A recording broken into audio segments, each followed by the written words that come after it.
Hey, what's going on, everyone? Leo here. So the countdown is finally over. We have the Etherealize Institutional Bull Case report for Ethereum, and they lay out a six-figure target that is absolutely going to shock everyone. It's completely grounded in sound economics and asset valuation theory. But the report is more than just a price prediction. It gives a framework for ETF issuers to very easily explain what Ethereum is and why you should own it in your portfolio. So one of the challenges that Ethereum has been faced with is that, for example, Bitcoin, very easy to understand.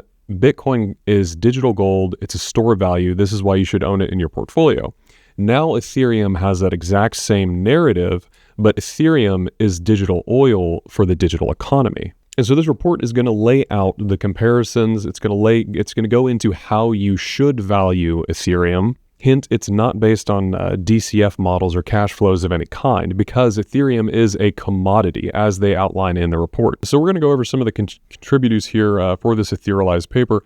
The first one here going to be Danny Ryan. He used to work at the Ethereum Foundation.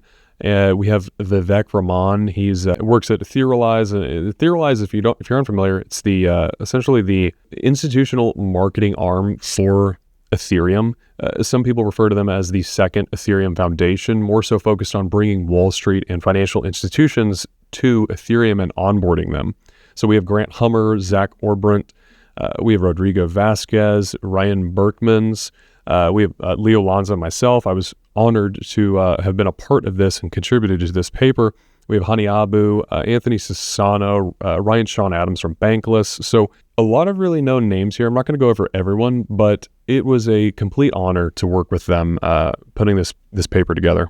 So now I want to show you all something that's just kind of to make this comparison with digital oil make more sense. So if you look at oil, and we look at the production of oil going back to the year 1900, what you'll notice is that it starts out around 100 terawatt hours, which is basically we're looking at oil production here. And one key distinction between ETH and regular oil is that with oil, as demand increased over time, as we expanded the industrial economy, we were able to drill for more oil. We were able to produce more of it to be able to meet demand. But with Ethereum, you can't do that. With ETH, the commodity, you can't do that. You see, ETH has capped issuance. So as the demand for ETH continues to skyrocket, as the digital economy expands, as collateral and fuel for compute, you end up with a situation where demand is rising and the supply begins to decrease because 80% of the base fees end up getting burned from Ethereum. And so you create this situation where there is just a massive supply shock as the world adopts this new financial asset. So I'm just going to go over some highlights here from the report. I'm not going to read the entire thing. I'm just going to go over kind of what's important. If you want to see a little bit more of a breakdown, follow me on X, L30LANZA. I'm going to be, I do have a thread coming out that's going to break this down in more details.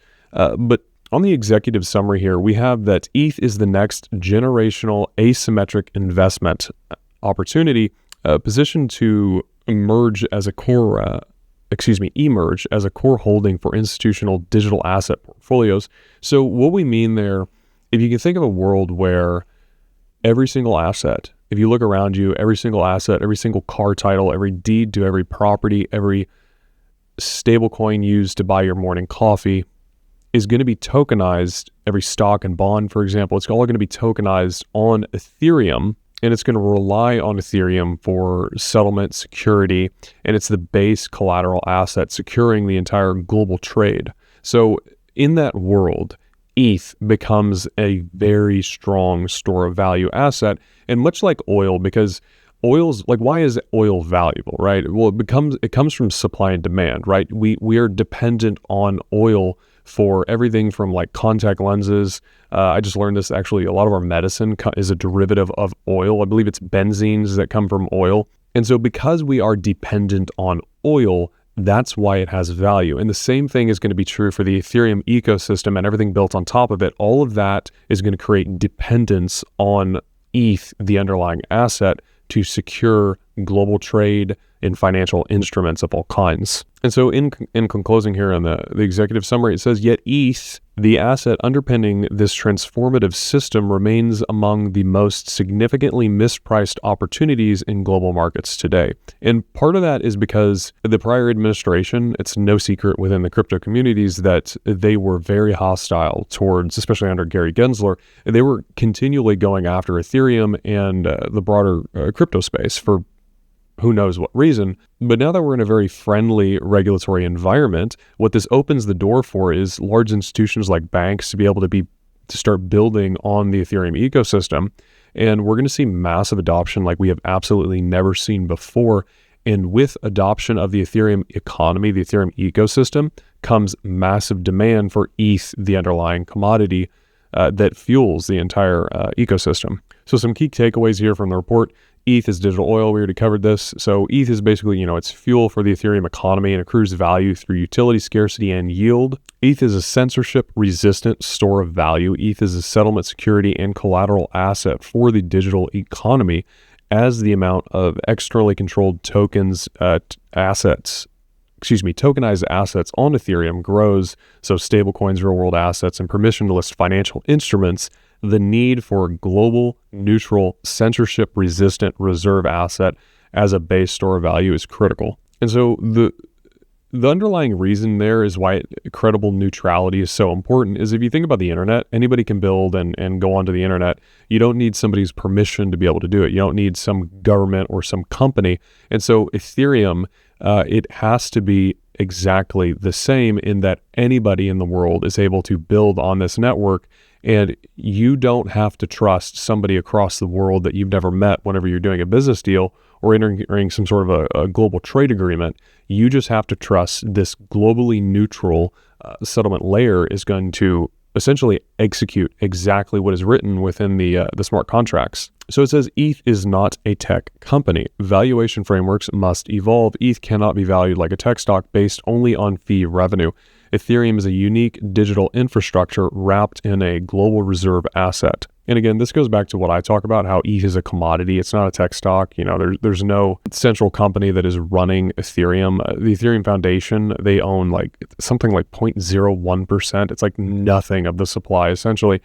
So it is completely decentralized. So ETH has programmatic issuance and burn, which equals predictable scarcity. ETH has a maximum theoretical gross issuance of 1.5% annually. And so what that is if theoretically, if 100% of the Ethereum supply were to be staked, that is how much would be issued every single year. But we're never going to be close to 100%. So it's in reality, it's much lower. And so it goes on to say, but commodity burn from platform usage often drives net issuance lower. Since September 2022, ETH supply inflation has hovered near 0.09%, which is lower than both fiat money and Bitcoin. So the next one's a really important distinction that I want to make. ETH offers native yield. Validator staking makes ETH a productive, yield-bearing digital commodity. So the distinction I want to make here is that ETH as a whole is not a productive asset. So some comparables would be, if you look at gold, for example, gold is not valued on DCF models or how much yield you can get from it, but banks can lend out gold and earn yield in return. But the gold lent out then becomes a productive asset, but gold as a whole is not a productive asset. And so what this is basically whenever you have independent node validators, they set up a validator node, they start performing node validation transactions on the network, and they post Ethereum as collateral. They're essentially lending ETH to the network and earning yield on it. Each individual validator node operator is a productive asset in itself, kind of like how if you have an oil rig, they are performing a service around the oil industry, and that is a productive asset, but oil itself is not the productive asset, if that makes sense. So we do refer to productive asset here quite a bit, but just understand that there is a distinction there, and we do make that distinction here on the footnote if you want to check that out. So ETH is already a reserve asset. ETH already serves as a reserve asset for Ethereum's digital economy and will soon be one for institutions and sovereigns. So, as as Ethereum continues to be adopted and evolved, there's only going to be more and more of it actually being adopted as a reserve asset. So ETH's role in the future AI economy is not priced in. So this is really interesting. So we're moving towards a world where you can essentially build AI agents, and each AI agent will effectively be like its own automated business. And so we're in a situation where, like, let's say you're a CPA and you build an AI agent that is specialized in reviewing financial fraud for finding someone who's embezzling money, for example. Well, that AI is specifically crafted for that purpose. And so companies can then hire out this AI agent to do work for you. And maybe this AI agent needs to hire another AI agent to be able to do some sort of task for it. So maybe it needs a very specific AI to write a report that based on the information that you found. So this is going to create a situation where you have this entire digital economy, and then you have this AI economy built inside the Ethereum ecosystem. So there's no telling how big this could get. You could have AIs that exist in games, and so they earn a fraction of a cent whenever they perform some task within a game. So, I mean, the potential here is truly unlimited. So ETH has $1 trillion potential. Short-term, 8,000. Long-term, conservatively, ETH could reach 80,000 or more as a monetary reserve commodity asset.